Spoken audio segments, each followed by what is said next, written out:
Good morning, everybody. We had a bit of drama this morning. Apparently, there's been a bit of an outage on the internet and Sky is down. So I've literally just hopped on here and I haven't even had a chance to speak to our speakers. But welcome to this NLA webinar on reimagining the office. My name is Benjamin O'Connor. I'm a director at NLA. Delighted to see so many of you joining us this morning. For those of you who don't know NLA, we are London's built environment community, bringing together professionals, politicians, and the public to learn about, debate, and ultimately have a voice on the future shape of London. And for access to hundreds of events like this, research reports, exhibitions, and business critical industry insights, please do consider becoming a member today at nla.london for as little as £20 per month and be part of the conversation. Today, we're going to be exploring how we can ensure workplaces are fit for purpose in the long term. The concept of a traditional workplace has undergone a significant transformation over the last 5 years, and the dynamics of work environments have shifted dramatically, prompting us to reconsider how we design and utilize these spaces to ensure they remain relevant and effective. During this morning's session, we're going to be exploring the essential elements that contribute to making workplaces fit for purpose in this rapidly changing environment. As we witness the emergence of new work patterns and the continuation of the hybrid work model, it has become evident that offices are no longer mere venues for completing work-based tasks. They've evolved into hubs for social interaction and collaboration, breaking down the binary concept of the life-work balance scenario. And to truly future-proof our workplaces, it is imperative that we align them with the evolving needs and expectations of employees.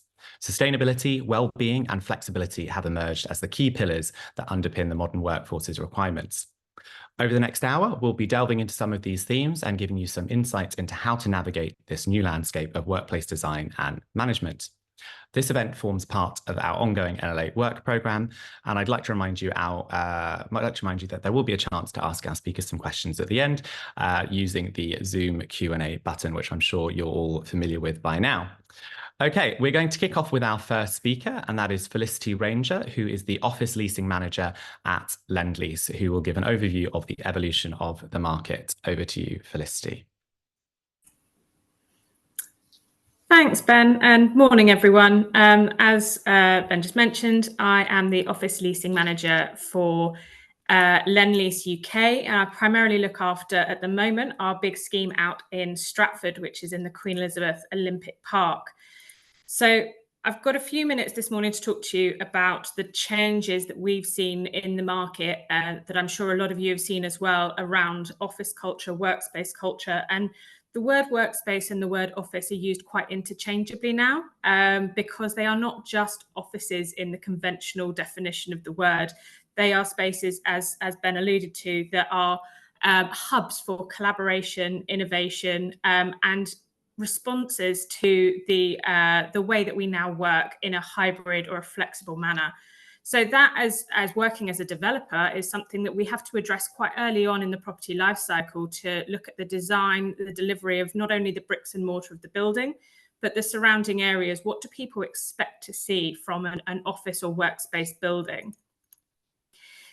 Just to do a quick shameless plug and a bit of background as to sort of where my credentials have come from. The Stratford Cross development that I look after is a 2 million square foot commercial-led development.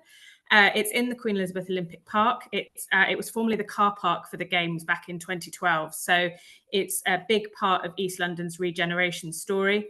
We're about halfway through the delivery of the master plan at the moment, and my role is looking after our existing occupiers. So we have people like Cancer Research, the British Council, the Financial Conduct Authority all have headquarters with us.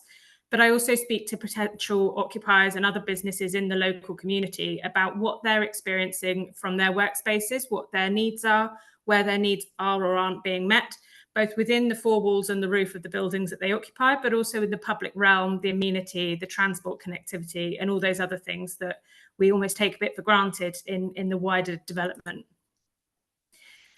So there's probably a multitude of challenges that don't come under these three headings, but I think certainly for the office and commercial users, these three probably cover the sort of the main element of what businesses are focused on when looking for a new location for their office.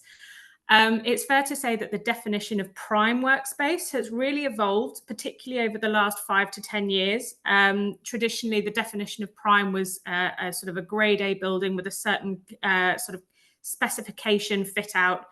But now it's sort of enhanced and been built upon to include things like sustainability credentials, amenity, and various other things that need to be factored in. It's not a sort of two-dimensional definition anymore. It's fair to say that occupiers have spent a lot of time, particularly post-pandemic, looking at how they use their workspace. And there's plenty of content in the sort of less property press, more mainstream press about businesses downsizing, people don't need the office anymore. But I think it's really important to remember that a hybrid work approach is still inclusive of some time in an office space. So these businesses, from certainly what I'm seeing with the occupiers that I speak to, they're not necessarily downsizing, but they're right-sizing. If you pay rent on a per square foot basis and you have an auditorium that you pay a per square foot rent on that you use twice a year, it's simply not efficient. And so those buildings that have spaces that can be shared between tenants, between businesses, or within the wider community are so preferred by occupiers and by that wider ecosystem of businesses.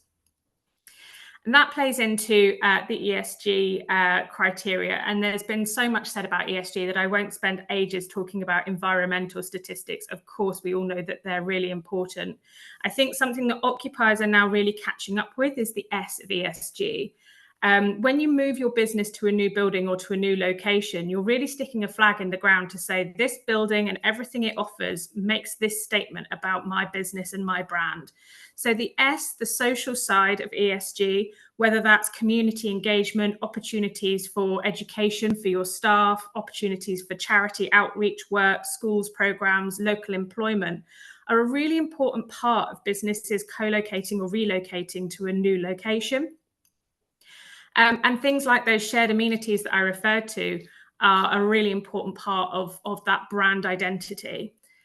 The net zero carbon piece, as I mentioned, I'm not going to go into huge amounts of detail on that, simply to say that there are a lot of buildings that are potentially going to have obsolescence issues in the next 5 to 10 years. If you look at conventional lease structures for office users or workspace users, they tend to be traditionally a sort of a 5-year term, a 10-year term, quite long term. And so that lease life is going to incur those net zero carbon targets at some point. If you're a business that has any form of net zero carbon structure built into your business program at the moment, the lease that you're entering into next is going to be the one that is that falls within your net zero carbon threshold. So it's really important to think about those things when you're looking at a new location. And finally, the talent piece. And again, there's been a lot said about talent, so I won't dwell too much on this, but employees now have the luxury, to some, perhaps less to others, slightly controversially maybe, of having the choice, particularly for office users, of do you go and work in your workspace? Do you work somewhere else? Do you work from home?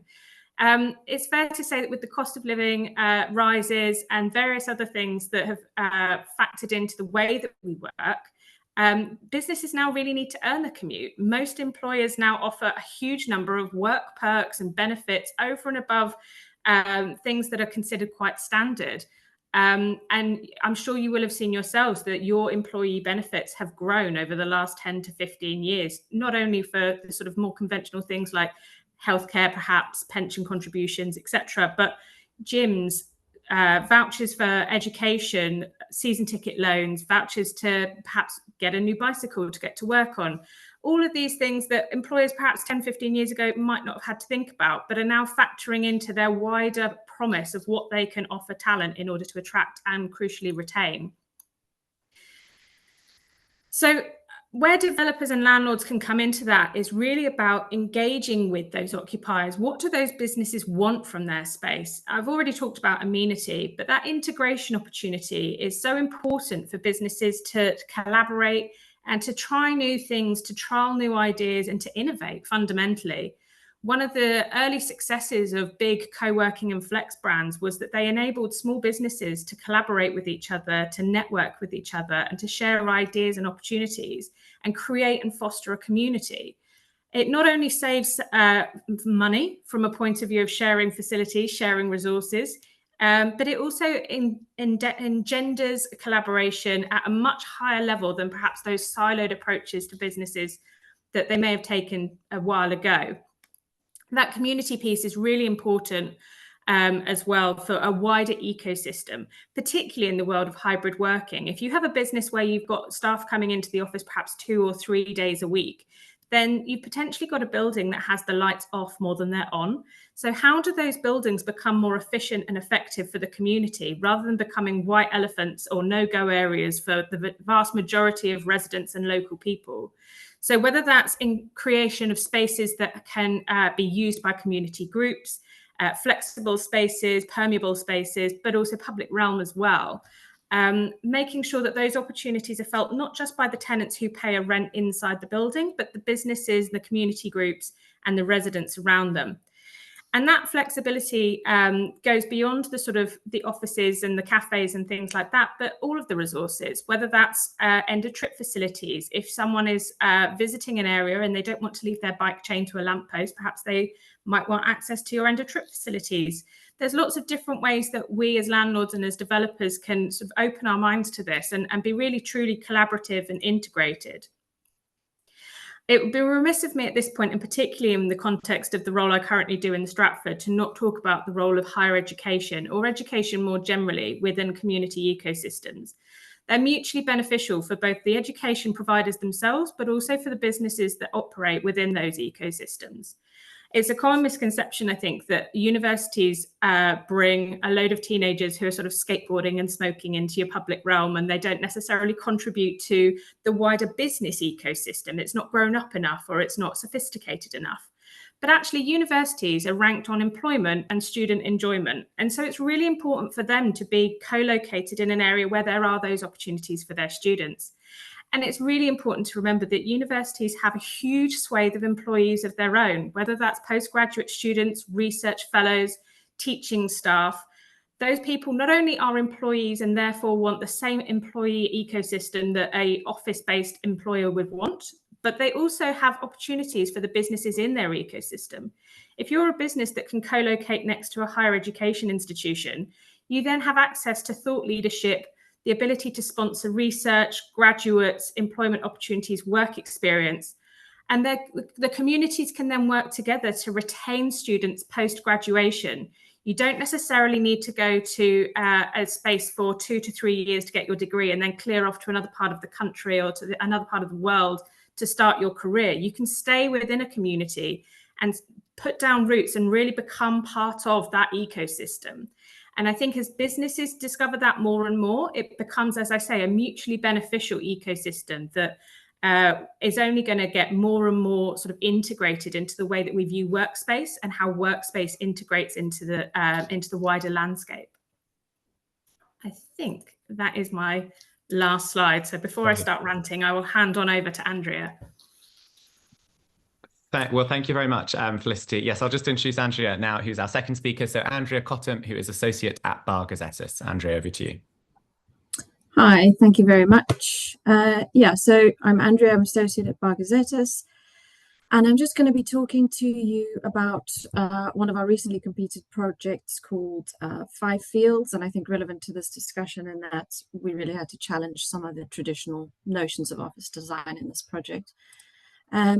As a brief introduction, so the scheme was brought forward by Grosvenor, the main client, together with the Westminster Foundation and building operator X and Y, and the aim was really to create a community-driven space that served as a home for charities and social organizations that are run by the Westminster Foundation. And the vision from the outset was for a space that was flexible, impact-driven workspace where the design prioritized accessibility, inclusivity, and sustainability. What we provided was 8 floors refurbished into co-working office fit out that includes meeting rooms, event spaces, roof terrace, and importantly, a building that offers sort of a fully accessible journey into and throughout its spaces. In terms of the design, so from the start, I suppose the challenge was how we set a new standard for inclusivity, particularly focusing on neurodiversity and accessibility, but designing within this heritage context. So some of our kind of key design considerations included access, wayfinding, color palette to ensure interiors provided a welcoming and calm environment that was optimized to various needs. Also very important was making sure we had areas for different sensory needs. So this meant moving away from kind of an overly cellularized spaces and providing a mix of working areas from very open plan to very private and quiet. In this building, the range includes communal club spaces, private offices, open plan working arrangements, a library for quiet work, and then you've got accessible roof terrace and also a sort of basement floor event space. Improving circulation was also very key, so making sure to reduce any level changes where we could, which also has its challenges within an existing building. But I think what we tried to do was view this as a design opportunity rather than a constraint. So things like ramps to become design features integral to the space rather than hidden, as they sometimes can become.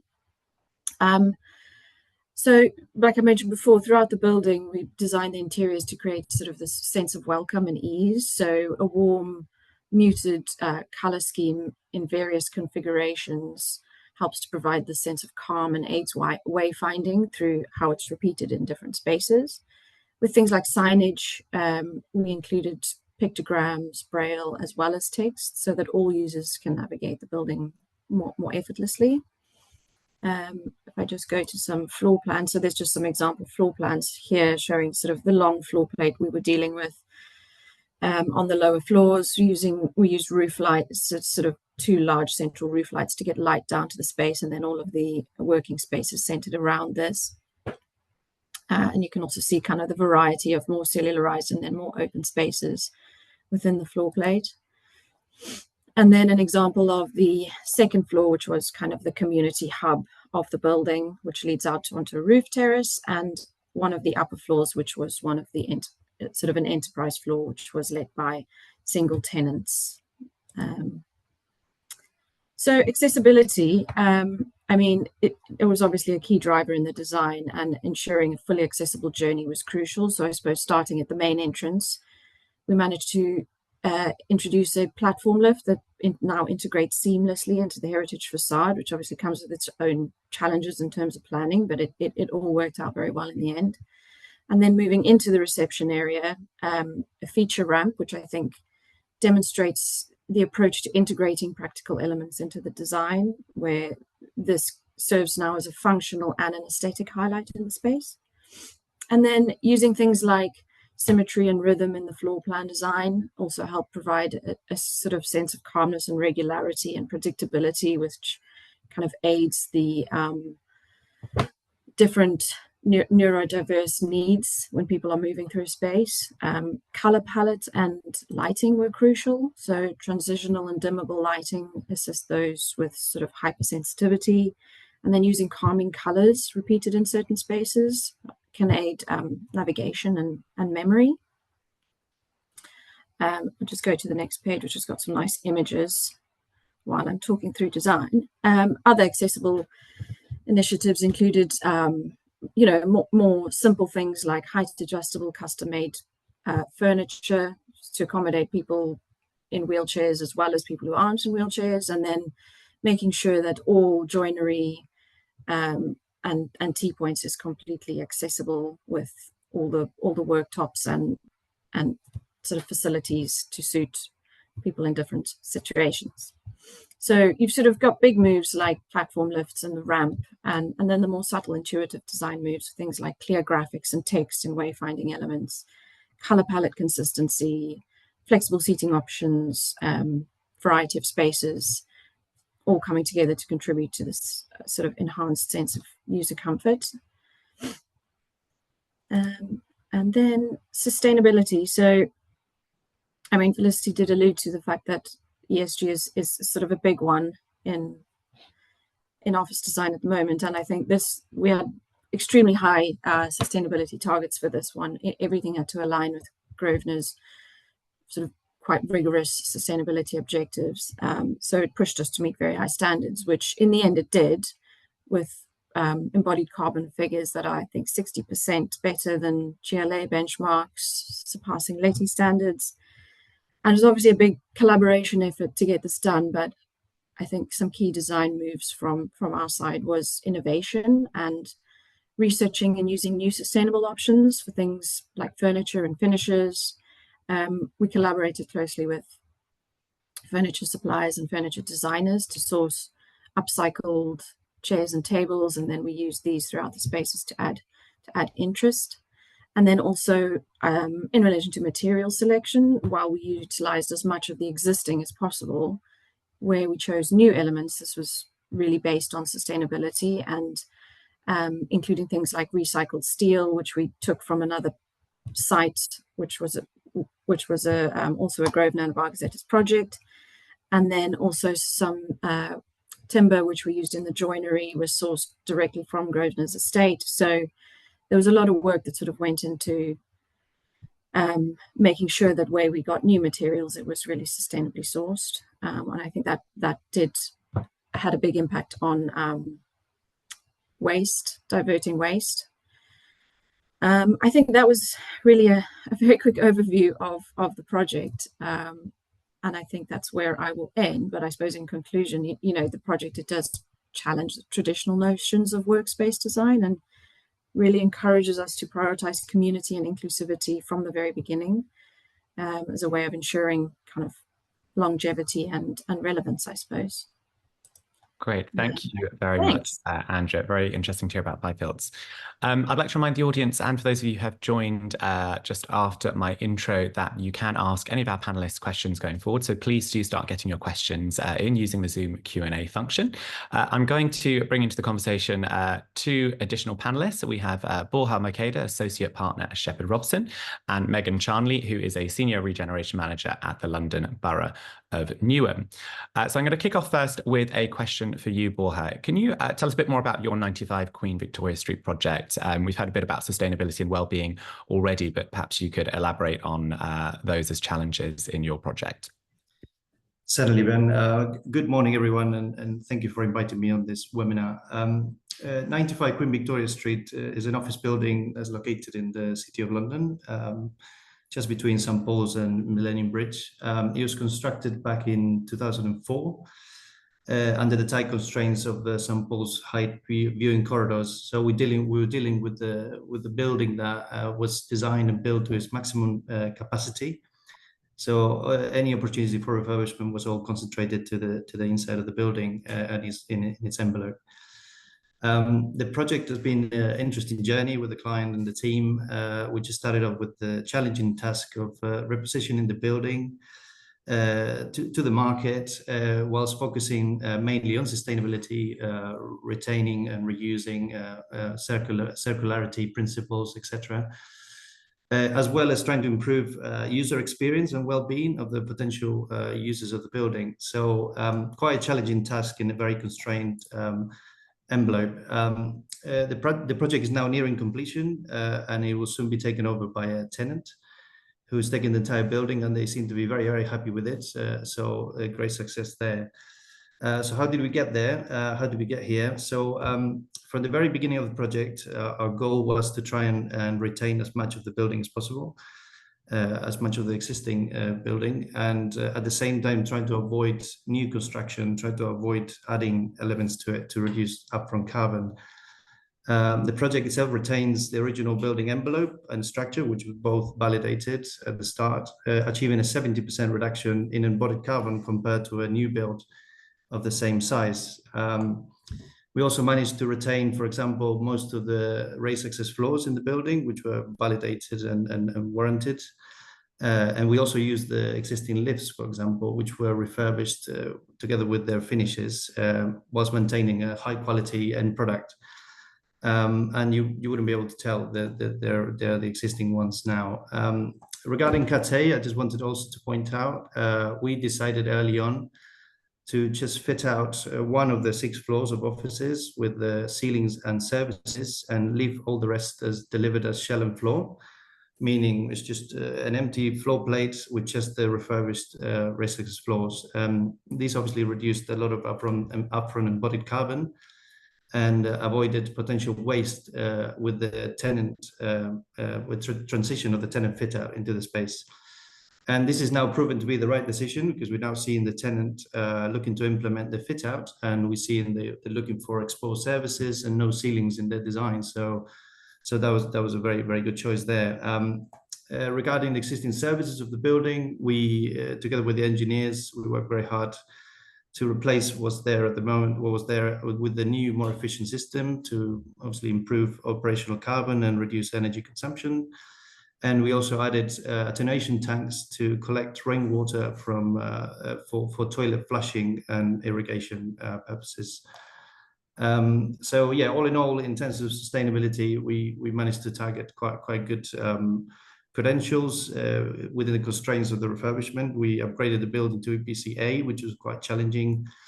We achieved BREEAM Excellent, WireScore Platinum, Smart Score, and the building is also well enabled, letting the tenant now achieve the WELL accreditations.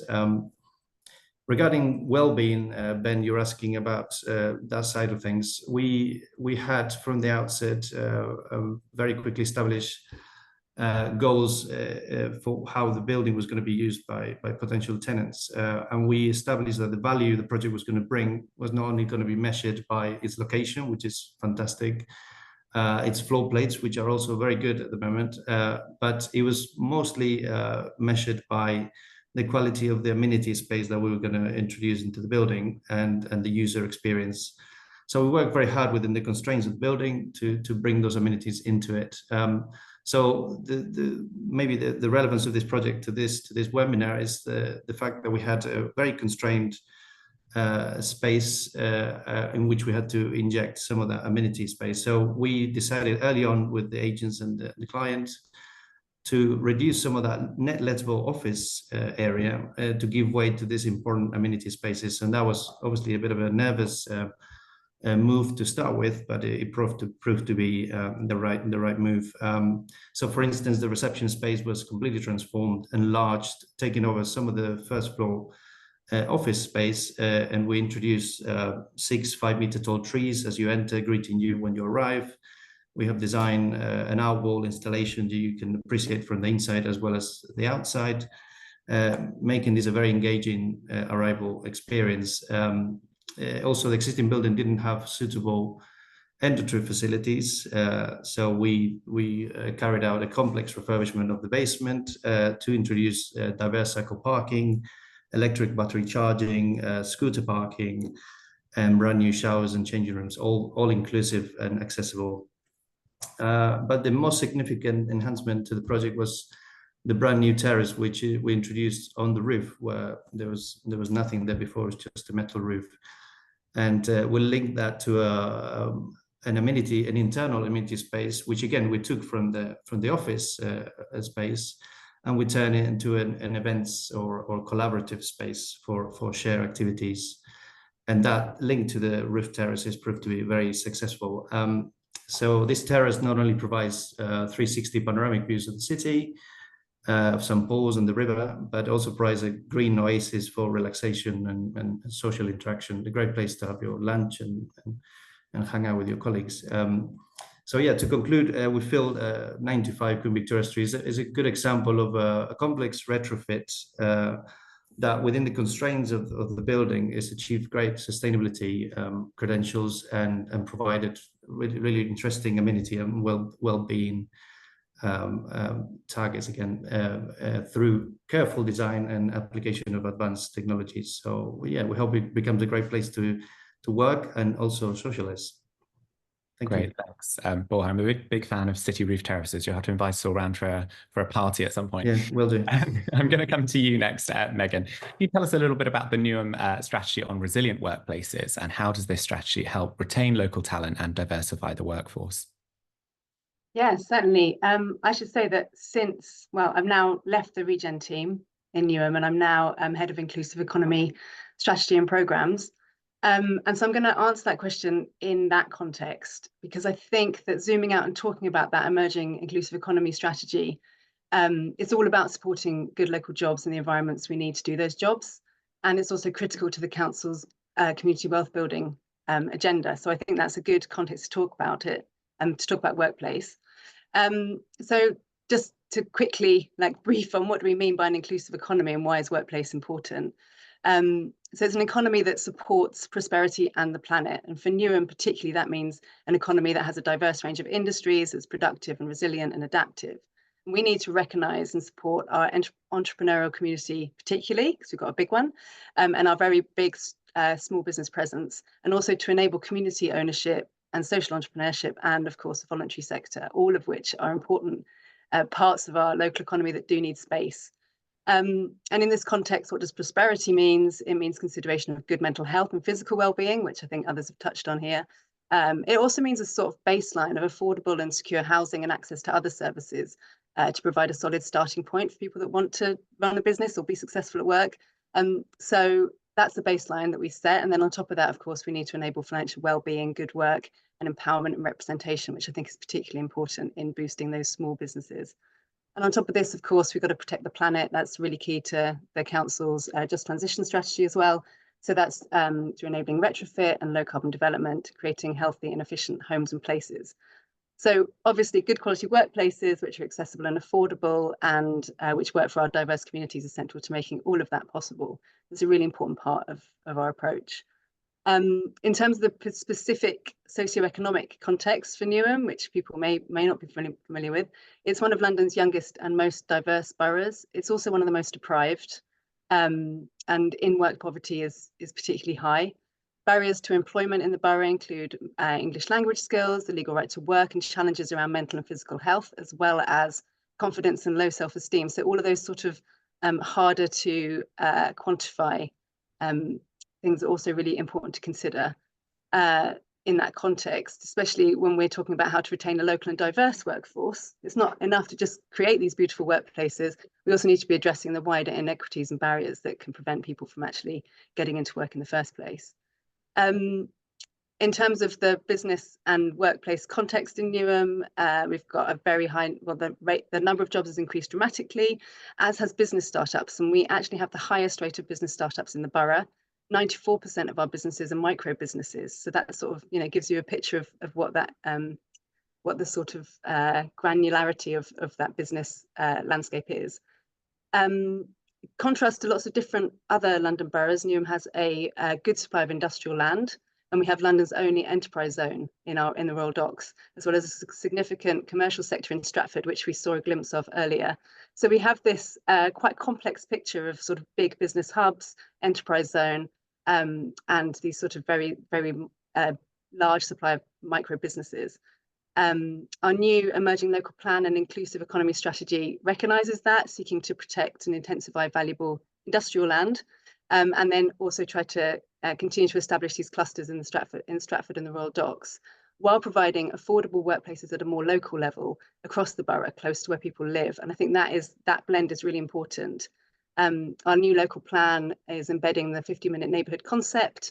So we're aiming to ensure that all parts of the community have access to those employment opportunities as part of robust and sustainable neighbourhoods. That's really critical. Is like, how do we embed those local workplaces as well? We also have provision for Newham startups in the new local plan, so the micro business opportunity areas, which are accessible, sort of complementing town centres, where smaller scale local and low cost employment opportunities can be provided through a diverse range of workspaces. And of course, alongside all this physical workspace stuff, the council and local authorities, all local authorities are really critical in supporting good quality jobs. So we are also committed to improving the quality of work within those workplaces through the Our Newham Work Jobs Brokerage team, and also our adult skills and learning service. Also, real commitment to protecting residents' rights through our Employment Rights Hub, and campaigning for the living wage. So we have a sort of trying to cover it from all angles, trying to make sure that we have the good quality workspaces and then we have the good quality jobs. That was my timer, which means I ran out of time to tell you about what we're actually doing. You can carry on, that's absolutely fine. So what are we actually doing right now? We've got, we've started providing some affordable workspaces by bringing back some of our sort of most loved but least invested in assets back into use, partly through LUF funding. So that's about creating careful partnerships to identify needs and to make best use of what we've already got. And I think these are really exciting projects, and I'm particularly sort of excited about them because I was leading, well, sort of helping deliver some of these within the regeneration team. So I have a real sense for the challenges and the opportunities and why the value of doing that kind of hyper-local workspace development. And the way that we've approached that is that each project is developed with a different workspace operator. So we're not operating them ourselves. We're trying to find the best operator that can bring a different approach and can generate the connections that actually the council doesn't have. So this can spread the reach of our programs and creates genuine opportunities for local and diverse enterprises. They're really embedded in those communities. The operators are evaluated on how they engage with the local community and they benefit local enterprises and hard to reach groups. So a good example of this is Alice Billings House, the first phase of which is now open, and I recommend everyone to go and check it out. It's a heritage building in Stratford. It's fallen into disrepair, but with some LUF and National Heritage Lottery funding and a lot of hard work from council officers, I have to say, bringing it all together, and considered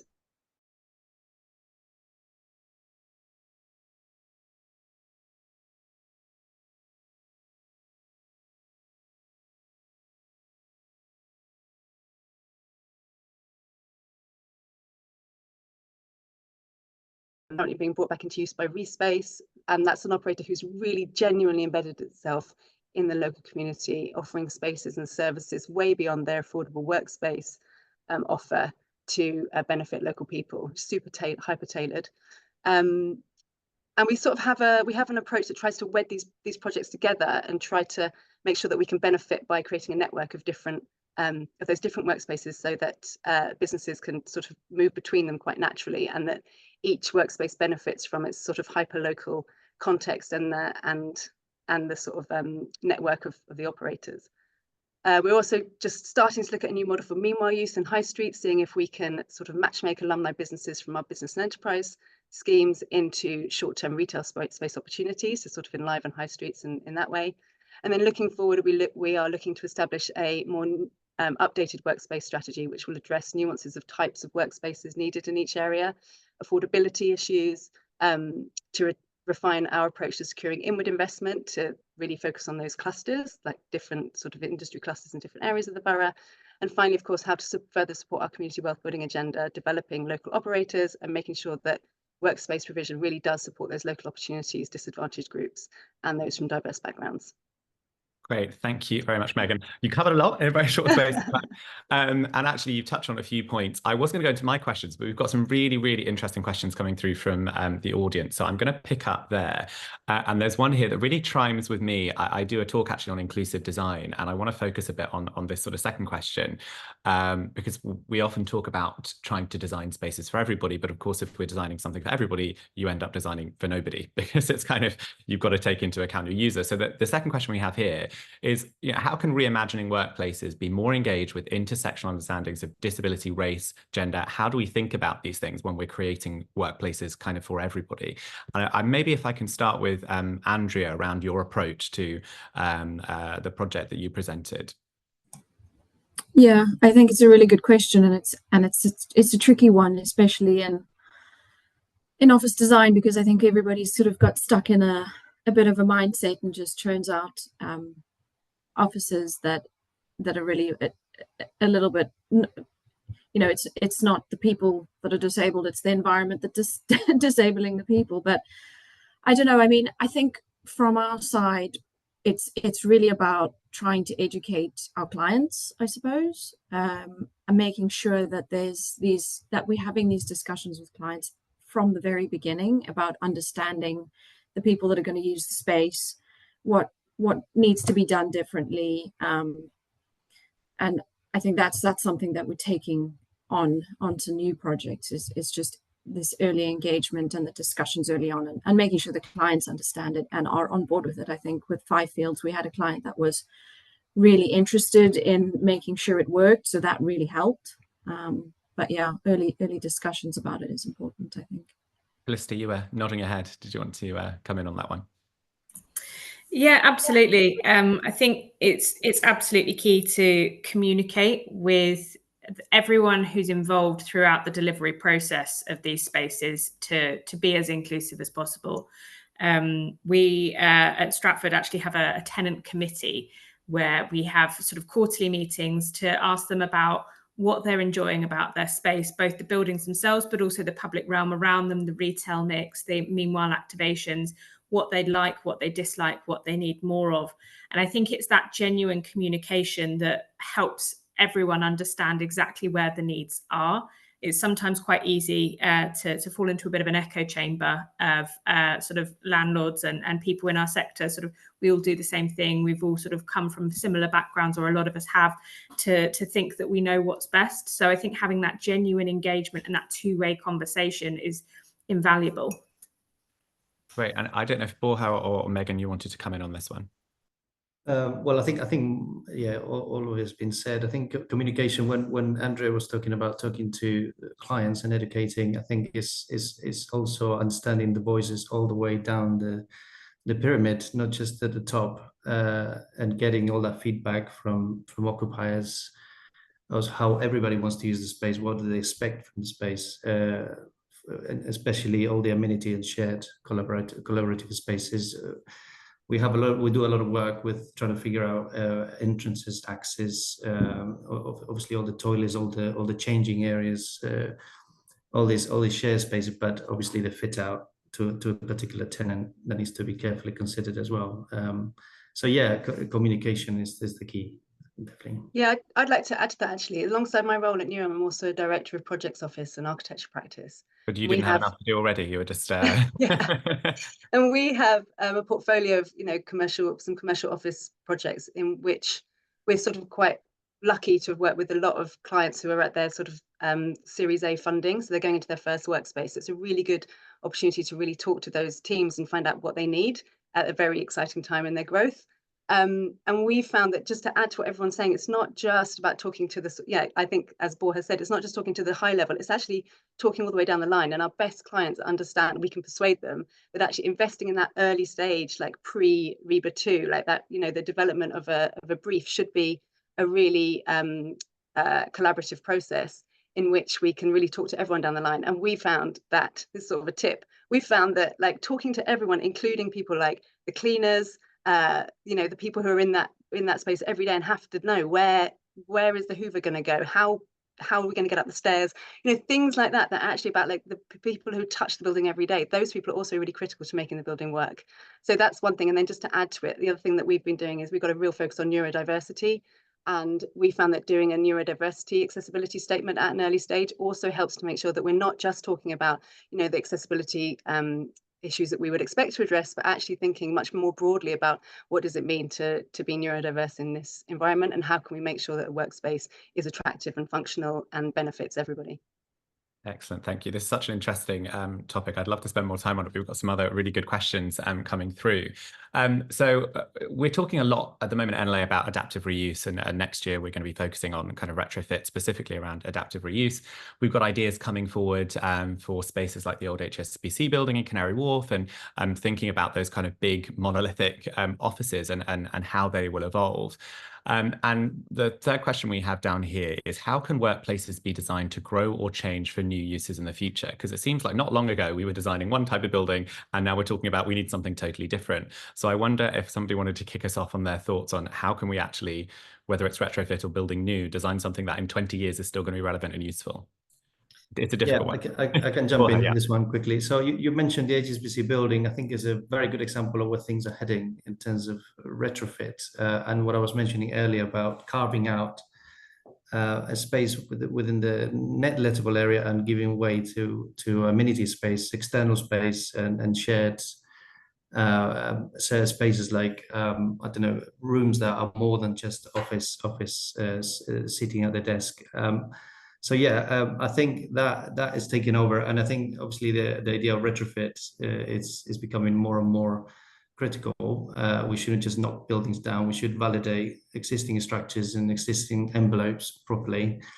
And like you say, if you're going to build something new, make sure it's built to last, and it's flexible. You mentioned earlier flexibility. I think structures can be built to allow for flexibility of use. So when you design new frames for buildings, they can take various types of uses, residential or science, or what it might be, not just office. So yeah, when we do look at new builds or retrofits, we do think about the future and not just get the client happy and get everything let straight away. So yeah, it is very, very important.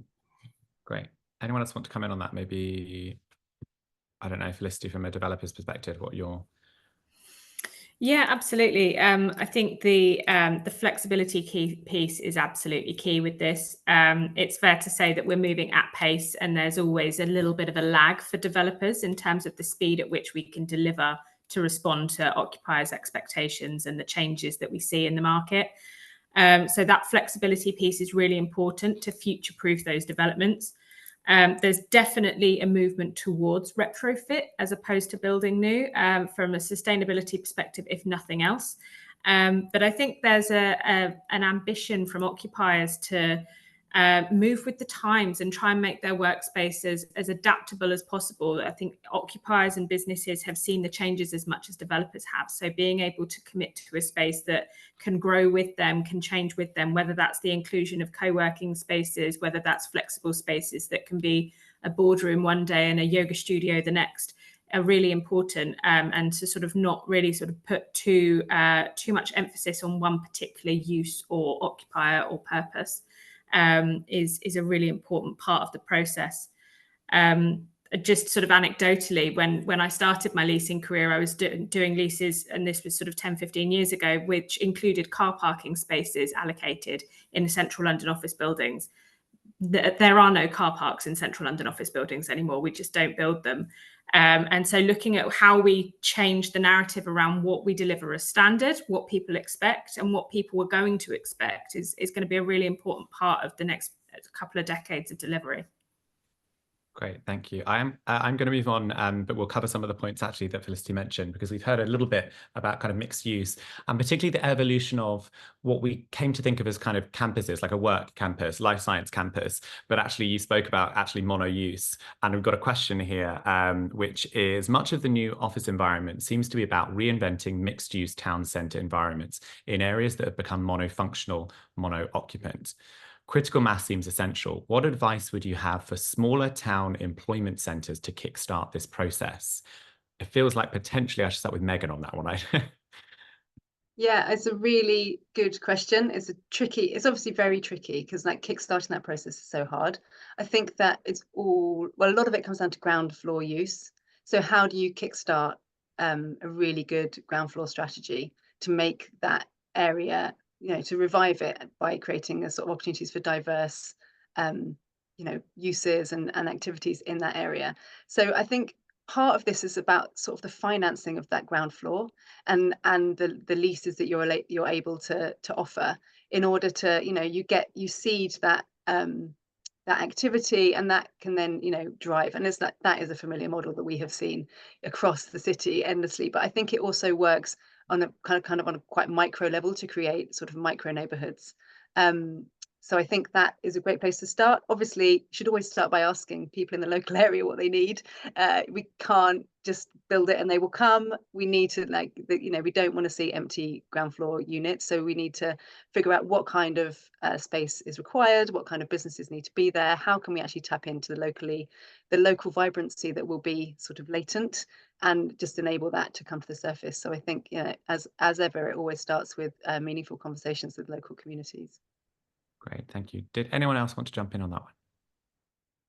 No? I can move on. We've got lots of questions. Okay. Got another interesting question here, which I guess looks at the retrofit again. What can be done with underused older office buildings in outer London to attract more diverse uses, and from what uses will demand grow? I guess this could be a question really around how you think about retrofitting older buildings more generally. So I don't know if Borja or Andrea want to come in on this one.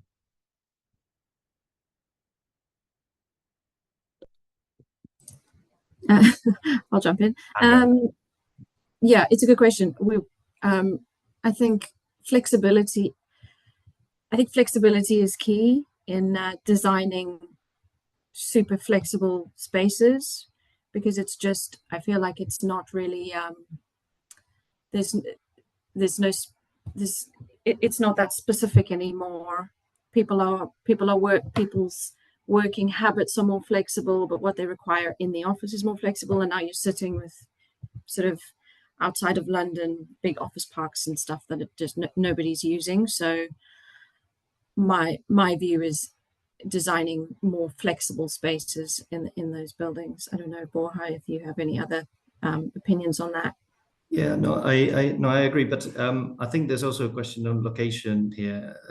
You got the main offices in central London, and then you got the periphery. And there was a discussion earlier about working from home or not. How do you bring people into the city? And I think we should provide flexibility for the neighboring areas, not just everybody cramming into central London now that we all want to come back to the office. So yeah, I think those buildings need to become attractive for occupiers. Otherwise, people will just not want to go there. It needs to have the right facilities, the right amenity. Things that amenity is not just nice to have now; it's a must-have, and we can't ignore that. Occupiers know they want gyms, they want changing rooms, they want terraces. You can't just have a building with none of that now. Otherwise, they'll just go somewhere else. So yeah, as well as diverse use, I think amenity is key on this topic, and to bring people to the right locations. Yeah, in terms of the use and how do you mix use with offices, yeah, it's yet to see how quickly it's going to start mixing, because and maybe Megan or Felicity are a better place to talk about that, because we're struggling from speculative projects, the ones that we do, we're struggling to try and mix with other uses. Obviously, retail is quite easy, but I don't know, education or even hotels or even residential is quite difficult to mix those uses at the moment. I don't know if you guys got any more to say on that. Yeah, I think that. Oh, sorry, Felicity. Okay. No, let's go, Megan and Felicity. Yeah, I was just gonna say, I think local councils, obviously there isn't much resource in local councils, especially at the moment. So in terms of capital delivery or capital improvements, it's very hard for the council to make really significant investments across the whole portfolio. But what we can do in local authorities is to act as a convener to identify what industries are interesting in the area and have local relevance and local potential, and which anchor tenants might be interested in some space, and how can that anchor tenant then bring with it a whole supply chain or network of related industries that can actually benefit from each other. And that's something we're certainly looking at around data, around green skills, around creative industries in different areas. So then it's a case of, once you've sort of got some enthusiasm and some momentum across around that, then you can start talking to build, freehold, people who have the freehold or people who have the long leases, and say, actually, would you be interested in doing something a bit more innovative or a bit more different in order to try to seed some sort of sector specific change. So I think that is an approach that can be seen in different areas of London. I think it can be very successful. It's really hard. So it's not a quick win by any means, and yeah, there's big challenges, but I think when it works, it can be, really transformational for those areas. Felicity. Yeah, absolutely. I think being able to tap into what you already know and where the opportunities perhaps sit around those communities and those assets, whether that's, as Megan said, the types of businesses that are already there, the types of businesses that may want to be there or may want to be in something similar, but in another location. Why are they not considering your location? Taking on the feedback that's the good and the bad, so that you can build on what your product offer ultimately is, and who might be interested by association to really create and curate that cluster is a really sort of innovative approach that is quite labor intensive, to be honest with you, but it steps in the right direction and helps sort of unlock opportunities for businesses that perhaps may not have considered your particular asset for whatever reason, perhaps through ill information, are now able to sort of see it in a different light.